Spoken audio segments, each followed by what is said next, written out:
Welcome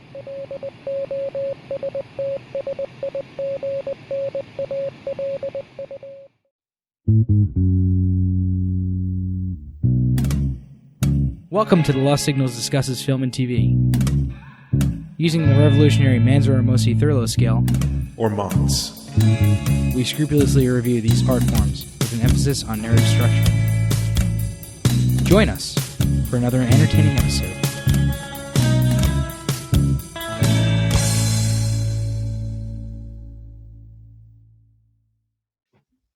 Hello, and welcome back to The Lost Signals Discusses Film and Television.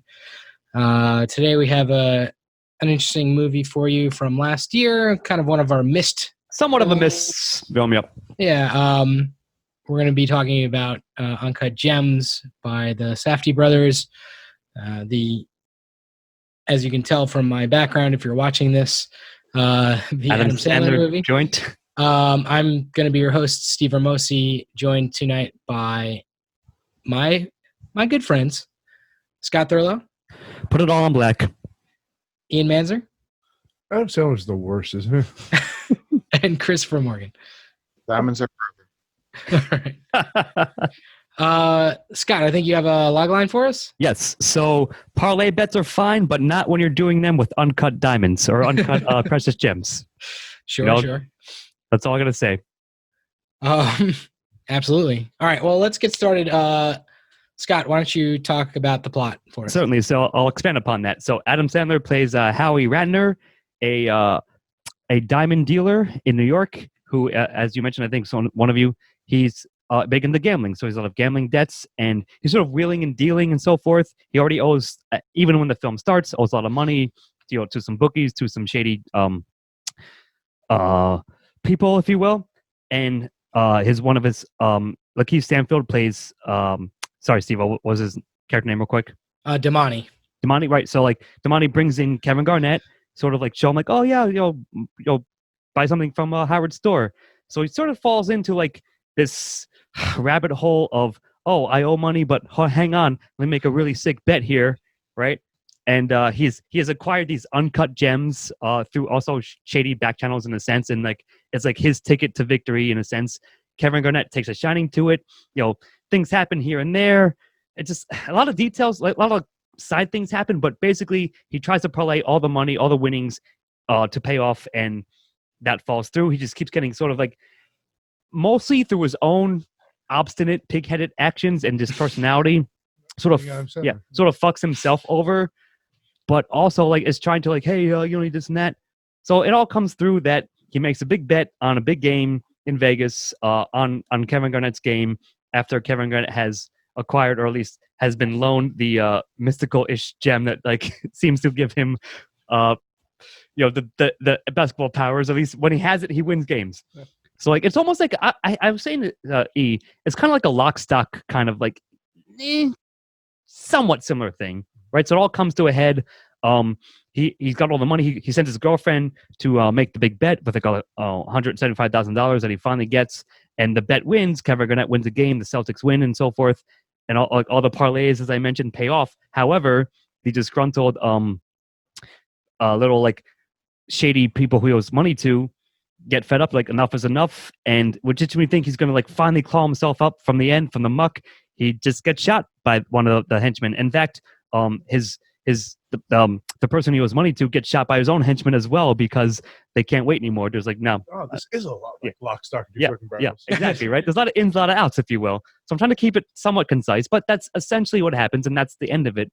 And yeah, like, it's just a journey through Howard Ratner's world, if you will, like somewhat of his family life, but mostly, for the large part, of focusing on his gambling addiction and, him like being like, no, it's okay, I got it. Like, listen, this one can't win. 100%, it's a lock. I got you this time. Don't worry about it. I'll pay you on Friday, pay you on Monday, or whatever, right? So it's just all that. It's a story about his life and a week in the turmoil of his endeavors. So given all of that, my personal score is probably a very strong 2. I like it quite a bit. I like the gambling aspect, of course. I admit that, like, I'm a sucker for that to a degree.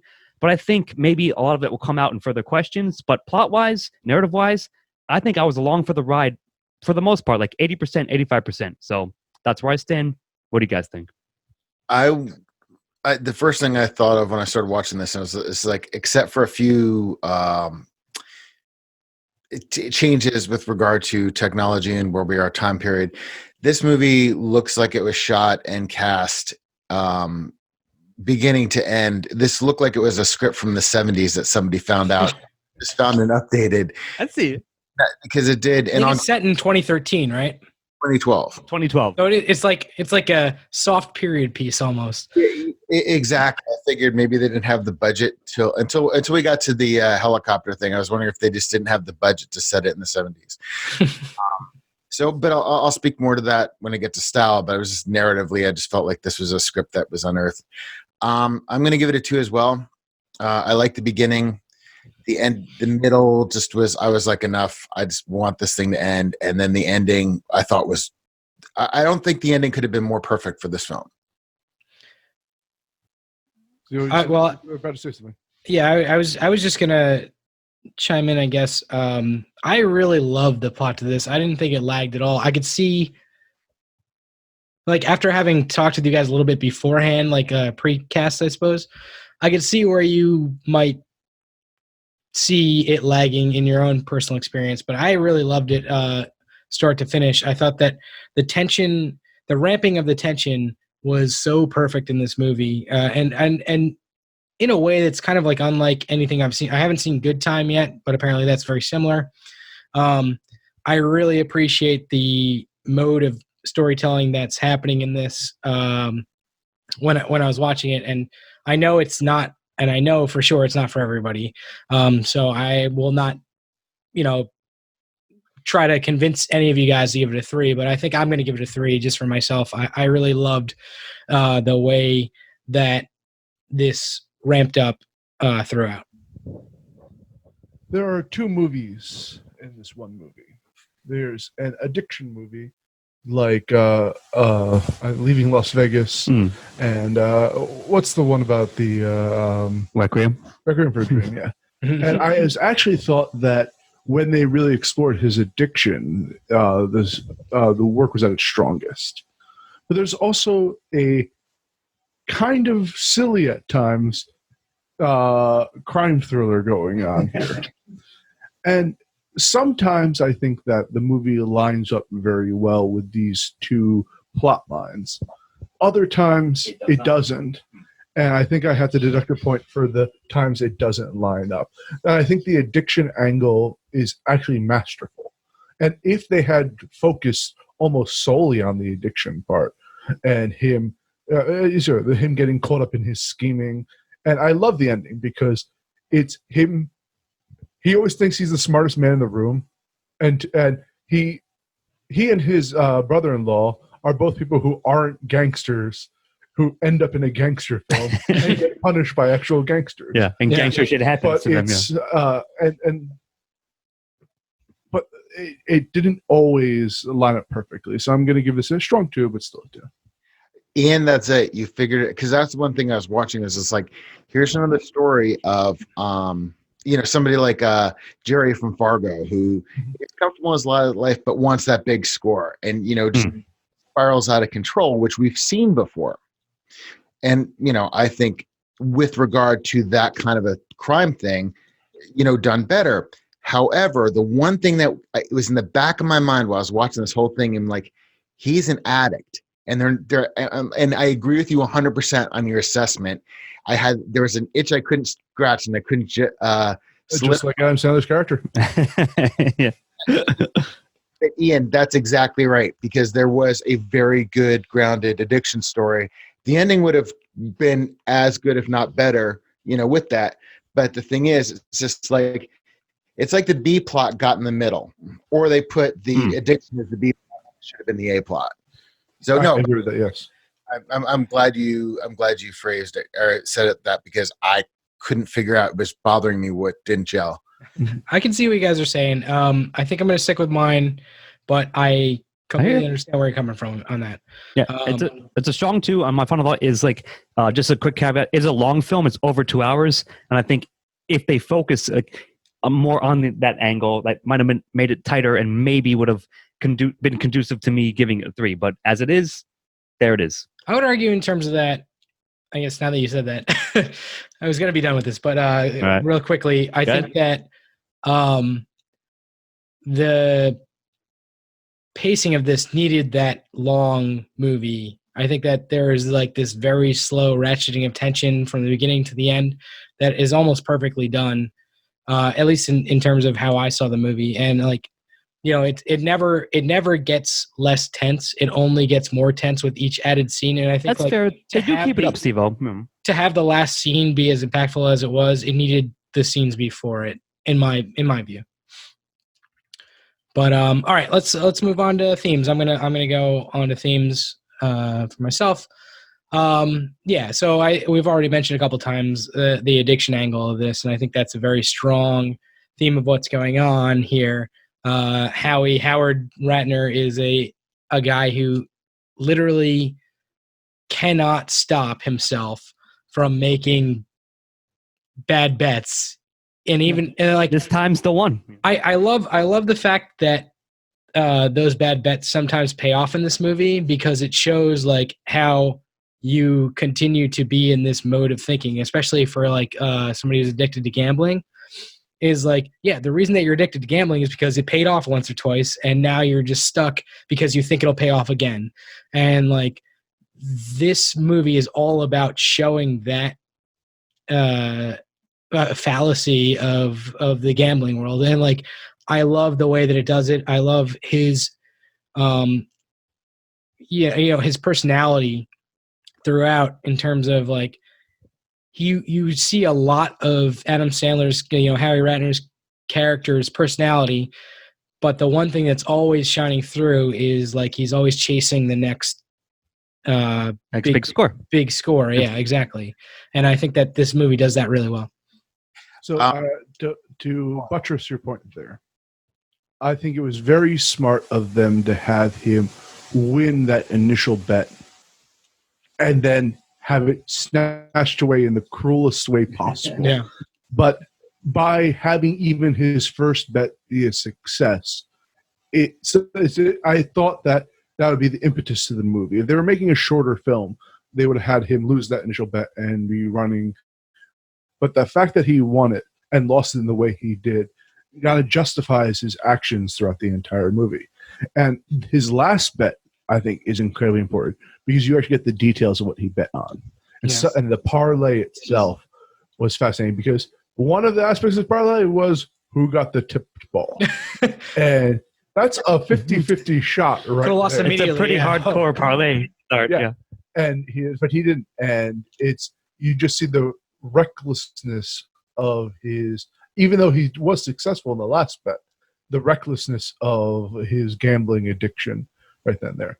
But I also think this movie is a coded apology by Kevin Garnett for his use of occult forces to become a good basketball player.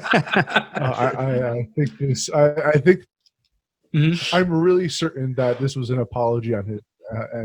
But that in itself is a bold move, and I'm going to give it a 1. Not just the really well done exploration of gambling. Real life, Kevin. I mean, well, I'm mostly giving it a 1 for the exploration of gambling addiction. Sorry, Chris, what up? Good. Real life, Kevin Garnett was a big. I don't think so. Sorry, You did the mysticism. yeah, I I'm didn't just saying. I mean, well, the thing Seems is, that through this movie, well, I mean, because you're out of the four of us the most into the NBA, so I figured if there was some little reality kind of flavor they added in for the movie, Some tidbit that he might know. I'm just saying. I think it's one of those unspoken things everyone knows. And now you get to see behind the scenes. Yeah. I mean, mostly so like maybe this goes to like protagonist a bit, but yeah, it's a character exploration. But the themes of that is like you said, getting lost, like being unable to help yourself with being addicted to, in this instance specifically, gambling, and always being like, no, this time I got it. Like, trust me, like I got the best bet ever. It'll all be fine. Like, just give me, wait to after the game or whatever. So yeah, I think that goes hand in hand with the character. That's what we'll talk about, of his psychological mindset. And yeah, I think it came through across quite a bit. I think they handled it really well. The Kevin Garnett stuff, sure, it's there. Like, this is. I'm thinking more about what you said earlier. This is Snatch and Lock, Stock, and Barrel combined into one movie. I mean, maybe I thought it was like obvious enough that I had overtones of both of those films because they're generally in the same vein. But I think that to me, I like that. Like it was a positive thing. So yeah, I'm giving themes a 1, pretty much. For most of the things you guys just said, I don't have much more to add. But I think it was a good exploration of that stuff via this character, which we'll get into again, like I said in a second. But on the surface, I think they did a good job handling it. So that's all I got to say about that. I'm going to stick with the addiction themes because the more I think about it, those are incredibly, incredibly, incredibly strong. Sometimes they are the very minor things like being on your phone making deals during like Passover dinner. Kids play and stuff. Yeah. Where, they come and they strip you out and throw you into a trunk. It's just like the normal stereotypical henchman. But I mean, just the fact that he got Judd Hirsch's character, involved. I mean, the look on his face was like, oh my God. I mean, all of them was like, not again. And the sense of the addiction storyline was really, really, really strong. Like looking back on it, I can see it's making sense. So I'm going to give it a 1 because I think that is the most important element of the film. All right. So that's 1s all around for the themes. Chris, why don't you continue on with antagonist? I've been giving this a lot of thought because I had no idea. It was really good. Dare say gambling. Well, no, I wasn't going to say gambling. I was, oh God, Adam Howard's character. I was actually going to name him his own antagonist since it is a character story. It is he who antagonizes. But now that like I am now attached to this addiction angle, I think in a lot of ways it is him. I don't think that the fact that we have an addiction, a theme of addiction here doesn't make Howard ultimately his own worst enemy, and that he's kind of like trying to prove everything to himself all the time, and by extension, everybody else in the world, in his world rather. Yeah, I mean, so that's an interesting take. I think that it's a lot correct. Like he is his own worst enemy in this movie. That's the reason that he's on the run. But it's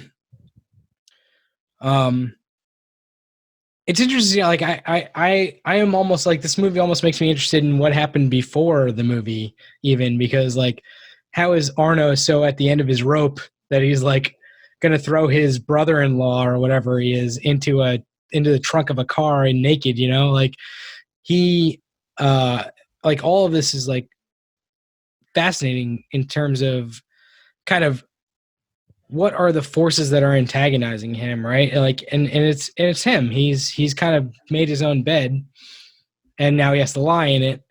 And I think he's an amazing. Like, I think that he's going to be, for me, for sure, the antagonist and the protagonist, and he's kind of an amazing antagonist to himself. Like, he just makes the case for why he should be punished throughout this entire movie, and then gets punished by his own actions, like for the most part. But what's fascinating about it is he dies thinking he won. Yeah. After he finally he did win in that moment, and yeah, it was a Pyrrhic victory in the strict definition of it. He won the battle, lost everything because of that. Yeah. No, I mean, I largely agree. I don't know how much, but you guys covered a lot of it. I think it is like the same coin. He is his own worst enemy, as one of you said, and I think that's a fascinating the way it unfolds. Like the movie sets it up, like you said, Sivo. Who knows? Like, but also like you also do get a good sense of clearly this guy's been doing this like for a long time. This is his life. He can't help it. So he's going to be involved in this kind of shit no matter what. It wasn't the first time he's been naked in a tub. Exactly. And even gets his kid involved in it. Like his kid is like by the middle of the movie, you see his kids betting on it with his friends at school and stuff like that. Like, clearly he's learned that from his father. Yeah, exactly. And like all this, like, he kind of just like brings all this on himself. But it sounds like we're all giving it. Wait, did everybody expound upon that? I think so. It sounds like we're all giving it a 1. I think we covered it pretty well because like it seems obvious enough, but not with they're not dumbing it down, but that is the case. I think so. That's right. all. So let's talk about the protagonist, Ian. Well, Adam Sandler is someone I don't know if I dislike him. I've never met him, but I genuinely dislike his portrayals, especially his latter-day films. And I think everything that I detest, find annoying about him, works in his favor in this film. Because I really rooting for his success, perhaps for the people around him. Like, I want to see his kids end up well. I want to see. I want to see him punished, but I don't want to see the fallout. Because I thought, that, for instance, his girlfriend was going to die at the end, and I thought that she was going to be another victim of his addiction, but she ends up profiting off of it in the long run. But it's interesting. It's like, I think he was a phenomenal antagonist. Does that make him a good protagonist? Good question. I'm torn on whether I'm going to give it a 1 or a 0. So I'm going to pass it off. I will try to convince you. I think it does because of that very fact that, like, yeah, he's a dick asshole, like, certainly, and like even many of the characters who are sensibly like his family members and his girlfriend, like, they sort of know that and admit that and like accept it about him, but does not change the fact that, again, he gets in his own way so much. But I think that is sort of the point, and that is why makes him a good protagonist to a degree, right? Yeah, you guys are There's freaking out. He can't be his own worst enemy without being like a solid protagonist. I'm not sure how.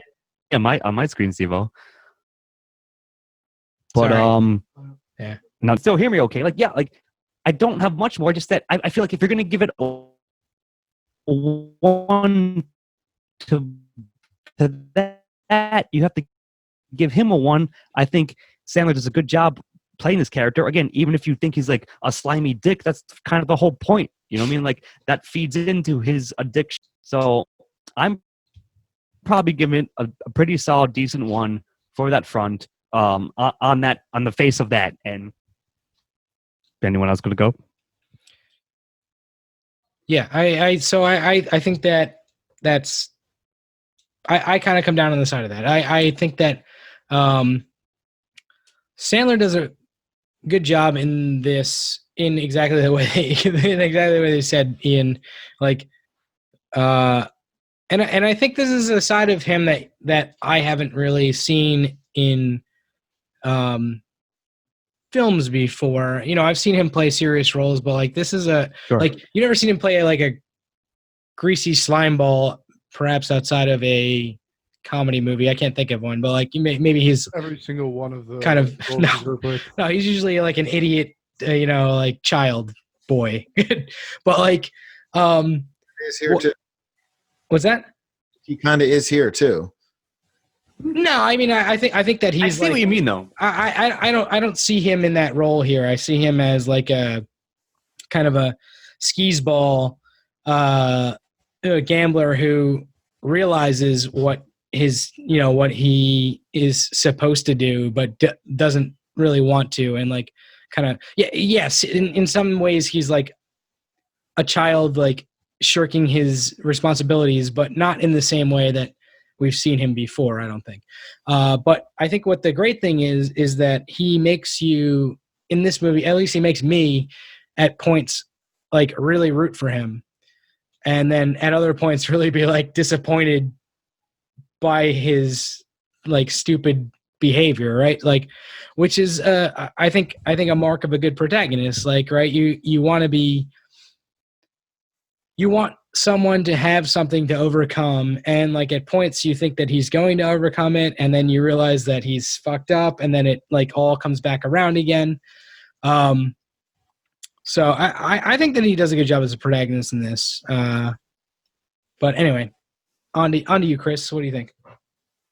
I don't know. I was right where Ian was I mean, like this is one of those days where Ian, I think you and I are kind of like lockstep in this, because I'm still on the fence. I can literally go either way and giving this a 0 or 1, because you guys make really great points. But even while I was watching this, I'm like thinking about him as a protagonist. I'm like, well, he's a protagonist. We follow him through the movie, but does that make him effective? So I'm still, I don't know. I think I'm going to come down on the side of a 0 for this. Perhaps it's subjective. Well, it's always subjective, but more so than I usually will admit, because of my dislike of the actor behind it. But even that is that, again, I said that I wasn't rooting for him ever.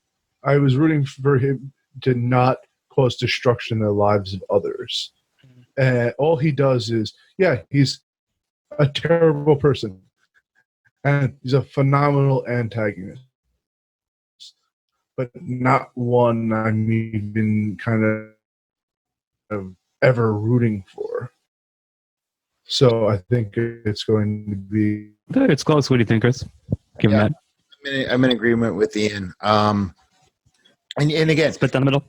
No. I mean, it is going to split down the middle because while I'm watching this, it's like Adam Sandler...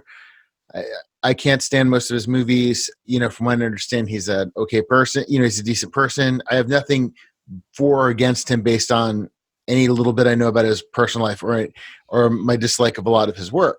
However, Ian, to your point, and again, I think the addiction angle is really important, is because if he has this problem, even if you don't like him, because I didn't like his character, I found him to be very tedious. But if they were to have focused that, and it would have gelled for me.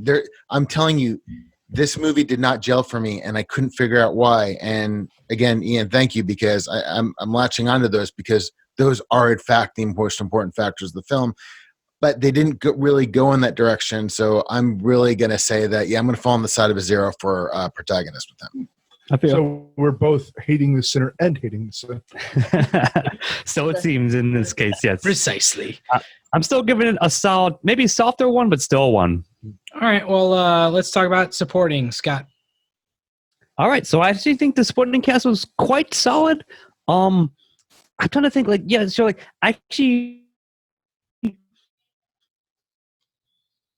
I don't want to say I was pleasantly surprised, but not comedic, but because of the nature of it, it was amusing, I guess is the word I want there.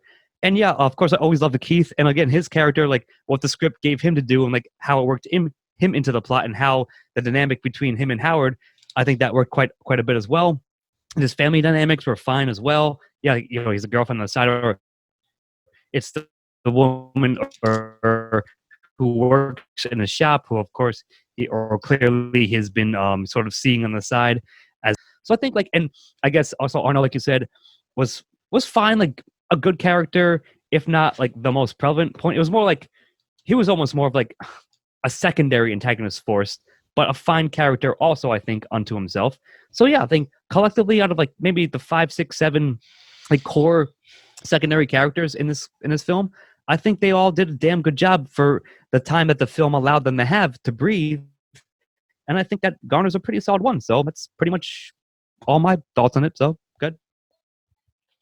I found because of what Ian and I were saying about we don't like this character and rooting for the people around him.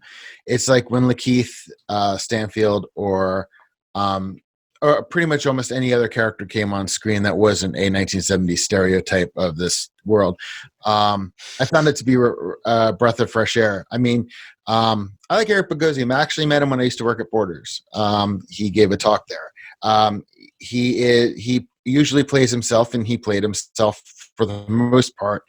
But what I liked about Arno, what I liked about his arc is he's walking around the family holidays and all this stuff as kind of a heavy character.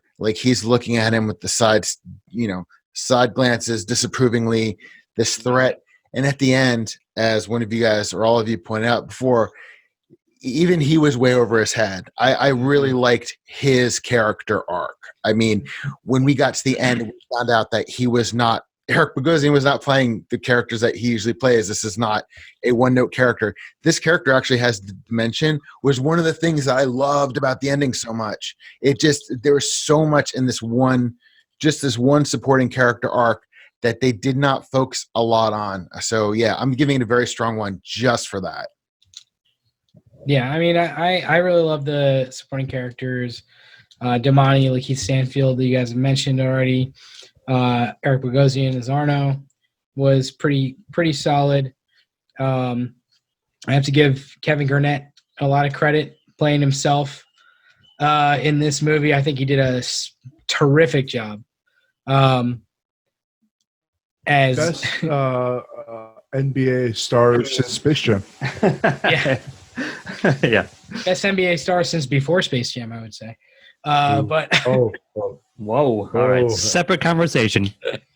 but also you're over your head, you Steve. had The Weeknd, who has this like Sure. Crazy. Brief cameo. yeah.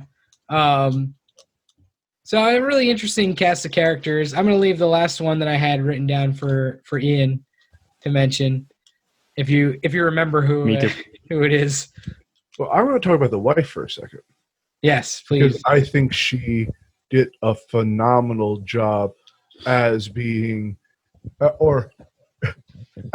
you mentioned before, a lot went on before this movie started. Oh. And seeing her, you can tell she's heard everything that Howard has had to All say. his bullshit. At the end of her rope, yeah. Just like, I'm done. Like, laughs in his face over hearing the shame. That is a great Yeah. scene at I the adore her. But That's a really- Seymour Hirsch is phenomenal in his kind of cameo role as Dewey. But I don't know if did I mention who you thought I was going to mention? I don't think you have. no. The bookie. Oh, Mike The Francisco. Yeah. How could I forget? Yeah. I grew up on the And band, which parlays you should bet. and seeing him, I'm like, I recognize this person, and then it's Mike fucking Francesca is in this film. Good, I love him. It's great. All right, anyway. Yeah. I mean, solid one for me, for sure. Good times. I'm gonna give it a 1 as well. Oh, yeah, I forgot Judd Hirsch. Hey, it's been like ever since Independence Day, his character. Oh, I did want to mention a You had couple a good of scene, Chris. I did want to mention a couple of other things on this really quickly. I'll say, house, everything that Judd Hirsch did in and around the auction house was just phenomenal. So Yeah, pretty freaking terrific. But I wanted to mention, like, I agree. Go to. Damani's orange hoodie in that club scene is almost a character unto itself. That shit was amazing. I was waiting for style to say that, And- but sure. So there's a fantastic story around that, where like that wasn't in the original script or anything. It wasn't in the original wardrobe, and they were just in that scene. And I think it was Lakeith Stanfield, or no, maybe it was one of the Safdie brothers, whoever was filming that scene. Sorry. Like saw a crew member with an orange hoodie on, and they were like filming in the blacklight, and they like saw it in the blacklight, I think, and they were like, "Take that off, give it to Lakeith Stanfield. We're gonna." Yeah, I believe I heard that too, Steve. Yep. This scene with him in that hoodie, Now that you mentioned and it, like yeah. it's so standout. It's such a amazing. You're right. It is mostly style, but like it's almost its own character. It's so fucking intense. And then Tilda Swinton and Natasha Lyonne also had voice roles. I mean, they're not really supporting characters, but I wanted to mention them just because they were in it. So I think it's ones all around for supporting, right? Indeed. And we're going to go on a dialogue with me. Dialogue's an interesting question. It's very quick dialogue, I guess. So like it's very staccato dialogue, right? Like throughout this whole thing, there's not a ton of like just expositional dumps or anything like that. But I actually really like how well the characters bounce dialogue off of each other throughout this entire movie. there are some great scenes of like back and forths, and I will give Adam Sandler a lot of credit where in a way that I would never think that I would give Adam Sandler a lot of credit for, in that I think that he let the characters that he was acting in scenes with bounce dialogue off of him really well, and like came back at it in such a good way, in such a like reactional way. Like he was always reacting in this movie. Like that's kind of the point of it. And I think that it was really well done in terms of not only the acting job by him, but like the direction by the Safdie brothers in terms of how they made the dialogue work for this and like kept the dialogue in the machine that kept ramping tension up throughout. So I'm gonna give I really like the dialogue in this. It wasn't the most technically like amazing dialogue ever, but I think it really worked for what this movie was a lot, and I will give it full credit for that. I feel it captured the North Jersey, New York pace very well. I'm often told I'm a very fast speaker at times, and they're all fast talkers, hustling left and right. And it worked really well for me. It felt very natural. Yeah, so like you're right, Steve. Like on the outset, I was like kind of wavering, like not too much, but I will admit this: like I chuckled quite a bit, like when the film wanted me to, and especially again, like giving my knowledge like a bit more probably than most, if you will, about the gambling like terminology and all that. So when they threw that stuff in there, I appreciated that for sure. But you're right, like the the sort of the not even like the rapid fire per se, but just the dynamic between each character in each scene, I think worked really well. I think the script was tight enough, and then the acting like sort of encapsulated I think what the script wanted to go for. So yeah, I think I have to give it more credit than not, and give it a pretty solid 1 overall. And yeah, I was pretty much along for the ride, and never was like, oh, that doesn't make any sense or cringeworthy, etc. So yeah, that's about it. And solid 1. I'm actually going to move my praise for the style of the dialogue to style. The dialogue worked for me, except when I felt like they wrote scenes, and those actually made my toes curl. Case in point, the tattoo scene between Howard and his girlfriend. I was just like, was this whole movie improvised? And all of a sudden, they went to like, they just decided to write a scene because they needed a scene because they couldn't. Because the whole movie just has such a flow to it and is so organic. But there are times in this movie where I feel like the writer's hand, so to speak, where they're interjecting something. I don't understand why. I mean, yeah, given the addiction angle, having somebody who's codependent, having somebody who's an enabler, always looping around to proving their love for one another, that's part and parcel with it. But it was when they would start speaking in certain scenes that would lose me. So I'm going to actually go on. It's going to be a softer 0, as we would say, but I'm definitely going to give the dialogue a 0. I totally see that too. Yeah. And I agree, especially with the tattoo scene. This is why. What'd you say, Ian?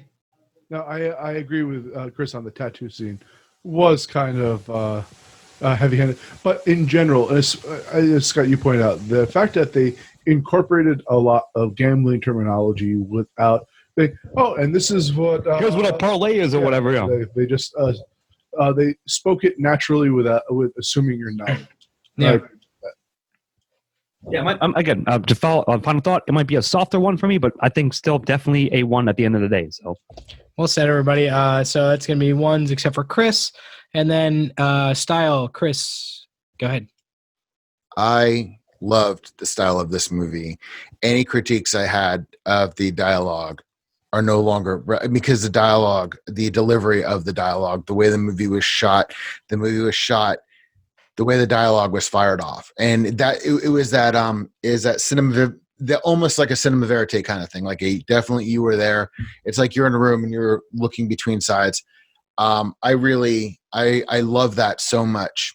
Like I said, it was only because certain scenes felt written that I gave that one a softer 0, but the substance of what was there is fantastic. Thank you for bringing up Lakeith Stanfield's hoodie, because I'm sitting there watching it and I'm like, I turned to Beth and I'm like, I need that hoodie and we need to get black lights here ASAP. I loved loved the music to this movie. I mean, they had like this ballsy, bombastic, I guess, like these really dramatic synth chords over like going to a bank. It was, it really reflected a lot of like the internal stuff, which I really, really liked. And one last thought on internals, I really like I could have done without the colonoscopy at the beginning, but I really liked like when Kevin Garnett or something would study like a gem or something, how he'd actually go in and through it. And I felt like the music reflected that cinematic styling, the camera styling, so much in this film. So his style is getting a really strong one. I loved the style of this film. Yeah, I completely agree with that. I think that the style is probably my favorite part of this film. I think that it's nothing like, well, I haven't seen Good Time yet, but I hear Good Time is similar stylistically. It's the Safdie brothers' first movie. And if that's the case, I really want to see that film because I think that the way that they shot this is really fantastic. And as you mentioned, the music is great, Chris. I just really love the shots that they got, the guerrilla feel to this, shooting style. The, just and apparently that was like the feel on the set too. It was like, all right, we got 20 minutes to get this shot. Let's go. Like, like they had all these like crazy locations in New York where it was like, we don't have this gigantic budget where we're going to shut down a street in New York. We need to get this like as fast as possible and get the fuck out of here. And I think that that's really reflected in the way that this movie came out, but also you can feel the love on every single shot. Like the cinematographer, I believe, if I remember correctly, I forget who it is, but I believe the cinematographer is like a really well-respected cinematographer in the industry who is not used to shooting like this. And it was like a whole, like, different mindset. Yeah, like a whole different mindset for this, for the person doing the cinematography. But like it came out like looking like, oh, this is something that is done in this guerrilla style by like somebody who knows what the fuck they're doing, like somebody who really knows what they're doing. And I really love that about it. So I'm going to give it a strong 1 for that. I'm giving it a 1, but I'm just going to say that the style didn't necessarily work for me. At points it did.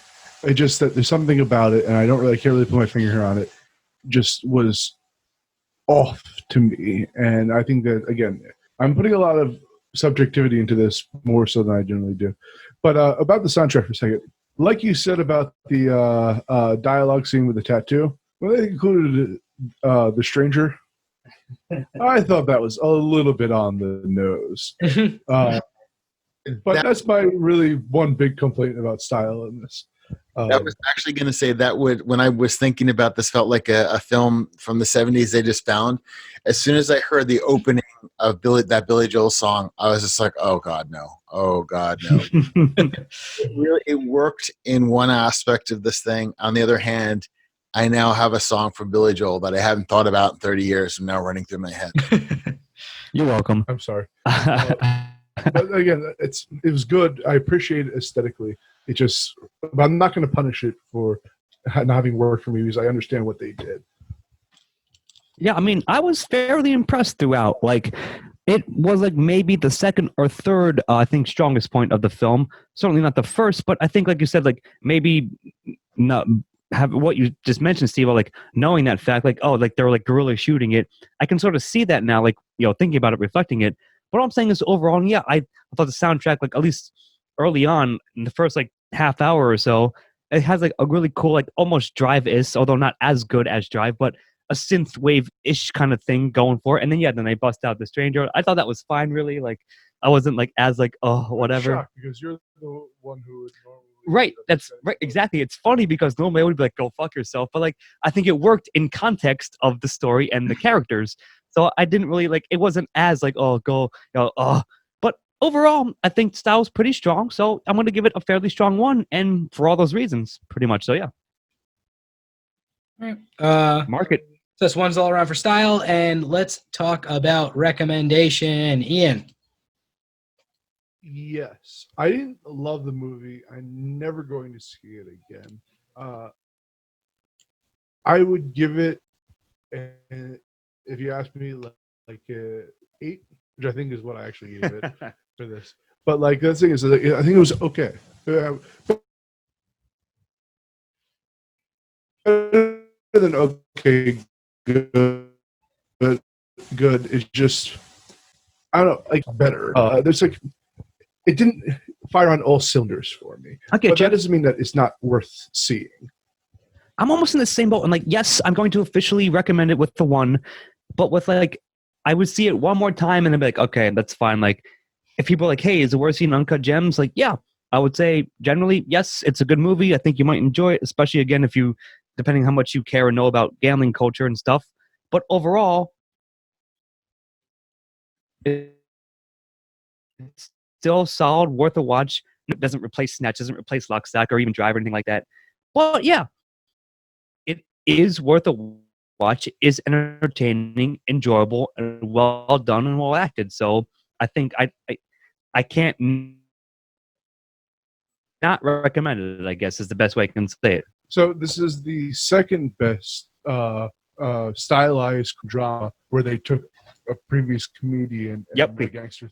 100%. That is exactly fair. I'm coming to. Oops. Yeah, so I think I'm the last to go, right? Oh no, Chris, what do you got? How am I coming through? I'm getting some weird audio problems. Just want to. You're coming through fine. I think Ian and Scott are slowing down a little bit. Hopefully, we can get everything that we got. All right. But I'm the reason sorry, Ian. Sorry, Steve. The reason I jumped in now is because I'm in firm agreement with Scott and Ian. And like Ian, I don't unless somebody puts together on YouTube a list of all the musical cues. Plus, I'm sure we can find the Keith Stanfield's hoodie scene. It's not a film I'd actually ever go back to, but I found it an interesting film to watch. I thought Howard could be grating, and that's where he would kind of lose me because I don't think the film focused on the right aspects all the time. But by the same token, you can watch it. You can watch on Netflix. It's a worthy watch because as a piece of art, it is worthwhile. Yeah, well said. So I have seen this twice now, and I actually will probably watch it again at some point. I really enjoyed this flick, as you'll see from my score in a minute. But I can see why it's not a film that everyone's going to love. It's certainly it's highly stylized, and like your enjoyment of that style is going to be dependent on your own personal preferences. And B, the main character is for sure like probably pretty like going to split the audience in terms of how you feel about him. And not to say that I love this character. I think everybody's supposed to hate him, but I think I hate him in a different way perhaps than other people. So I'm going to give this a 1 for recommendation. I think that it's a movie well worth watching. And despite the fact that it's a little over 2 hours, I don't think it felt that long. I don't know about you guys, but it's a movie that really keeps things here going. And there. It did. Yeah. Fair enough. But like for me, it's a movie that really keeps things moving. So I'm going to recommend it. I say, check it out. It's worth a watch. I think it's one of the 20 best movies of 2019, and maybe even like, I don't know. I'm not sure if I would have recommended it for an Oscar, but it would have been very on the bubble for me. So I think that's gonna do it. Unless anybody else has anything else to say. No, give us a breakdown. Hold on. on. I don't. Sorry, Chris. I was going to just say one thing because just to wrap up this thesis I started, but that actually Ian started. Just to note, if they had focused on the addiction and the film would have narratively been, at least to me, a stronger film, I'd still have the same score because it was so good, but yet when it was really good, it was still really uncomfortable. I would have still recommended it and said I probably won't watch this again. So I mean, to its credit, it did create that sense of unease throughout. Yeah. All right, so that's going to give us. This is the widest range of scores I think we've had in a while. Chris, or actually, let me start with highest and go to lowest. So I gave it a 10.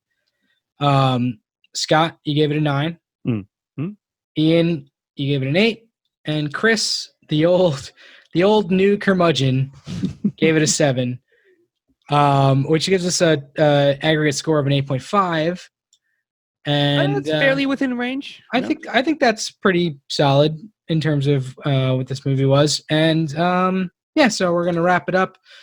I have been your host, Steve Ramosi, joined by Christopher Morgan. Good night. Jonathan, Ian Manzer. So among the many loose threads in this, they had the bookies they gave the fake Rolex to.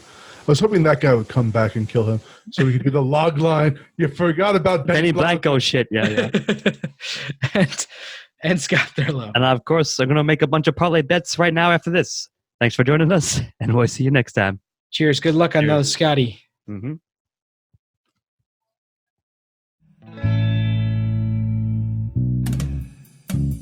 Editing and engineering by Stephen Ramosi. Music by Christopher Morgan. Check us out on YouTube and iTunes for the shows, and on Facebook and Twitter for updates. Or Mott's?